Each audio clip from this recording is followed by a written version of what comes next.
Hello everyone. Shua Allegra here, founder of Grace and Hope Consulting. I am a mental health and ability consultant, as well as an author and a speaker and a life coach.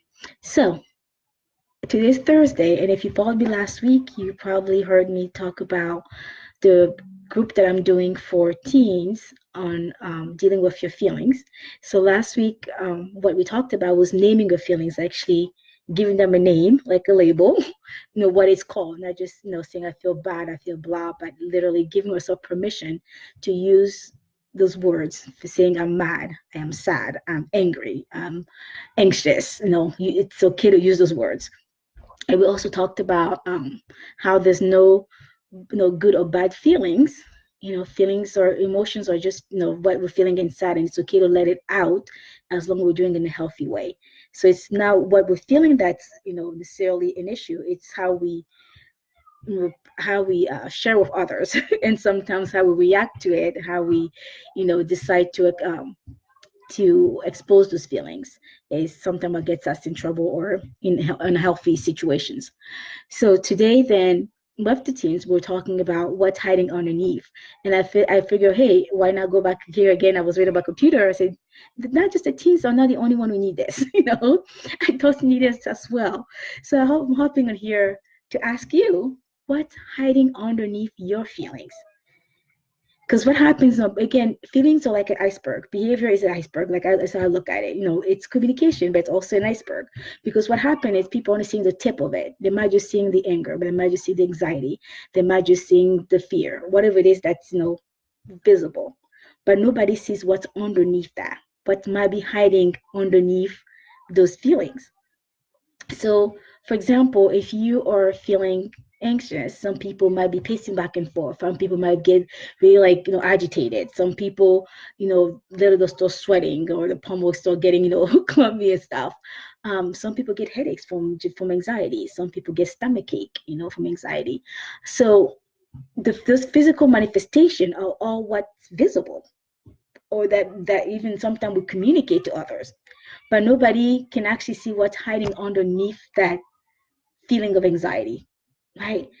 And anxiety or any emotion or sadness or even joy, we all experience those differently.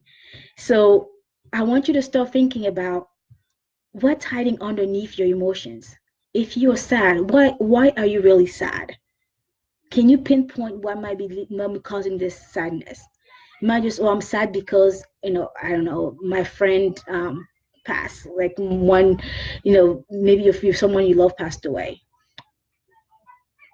And that, it's that I said, it's no wrong or right answer here. It's all natural, it's life, and it's okay. But is it just the person passing that's causing the sadness, or is it also, or is there more to it? And it might be that you are sad because you are having regret. You're regretting, the friendship that never mature, the relationship that never mature, or maybe you're regretting some things you never, uh, rearrange with this person, the things that you never put in order with this person. Maybe you're regretting not being at the funeral, or you're feeling sad for their families because now you're like, they're not going to have that family member anymore. You see what I mean? So it might be one emotion, one feeling people are seeing in the outside, but it might be a lot going on underneath. And it's not just for negative emotion, like I said, because what we call quote unquote negative emotion. Think about something positive like joy, right? You can be so excited, and people just say like, "Oh, she's happy! Yay, she's happy!" Maybe you're happy because you got a promotion at work, and that's what tell people like, "Yeah, I'm so happy I got a promotion at work." But is there more to it? Take that moment and just pause and ask yourself, why is this thing making me happy? Maybe it's happy because it gives you a sense of accomplishment. Maybe it's happy because this new promotion will give you a better schedule and will help you manage have a better work-life balance. Maybe you're happy because you've been working so hard for this and you finally earned it. So you're seeing the fruit of your labor. So next time you're feeling blah or yay, however, whatever feelings that you're feeling, I want you to take a moment and ask yourself, what is hiding underneath? And this is why it's important to figure that out, because nobody can actually help you unless you can pinpoint what the root cause of that emotion. especially if it's something that you need support for. Nobody can honestly help you unless you know the root cause of that. Because otherwise, we'll just be putting bandages on our emotions. Catch that, right? And just like natural bandages, like if you have a cut, you put a band-aid on it, the band-aid protects the cut, but doesn't necessarily heal the cut. Because there's honestly no healing power in the bandage. It just protects it.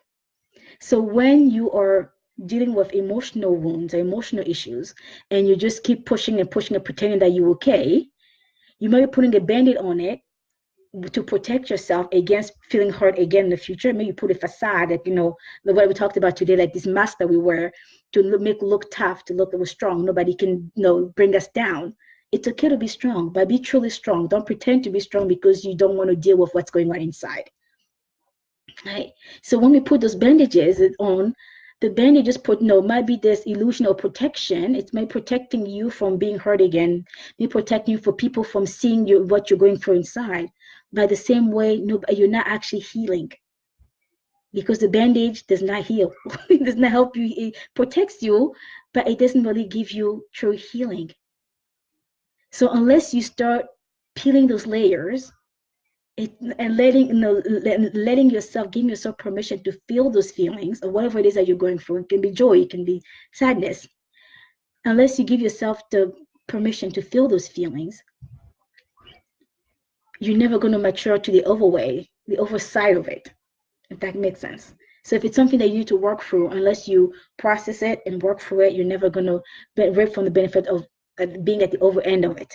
If it's something you need to overcome, you're not going to overcome it unless you take the step to process it, grieve it, whatever it is that you need to do at that moment. I'll give yourself permission to feel the feelings and seek help if you need help. Help is available. Yes. Like I said before, I am in the business of emotional tune-ups. So if you need an emotional tune-up, please connect with me. And I share these tips. So I hope that you're taking action, applying it to your life. And so you can be emotionally and mentally stronger and grounded and stable. So last time I gave you, 5 questions to ask yourself when you're having, an emotionally charged, when you're feeling emotionally overcharged, surcharged. Now, today I ask you this one question. Ask yourself what's hiding underneath. So once you know how you're feeling, ask yourself what's hiding underneath. What can I do about it? Who can help me? Because you cannot achieve your full potential. You cannot enjoy life to the fullest unless you give yourself permission to feel your feelings, process them, and heal from them. All right, that's your mental health tip for today. Go feel your feelings, but also figure out what's underneath it and start dealing with those underlying causes or root causes of it, so you can truly heal. If you need help, message me. I'm here to help. All right, bye guys.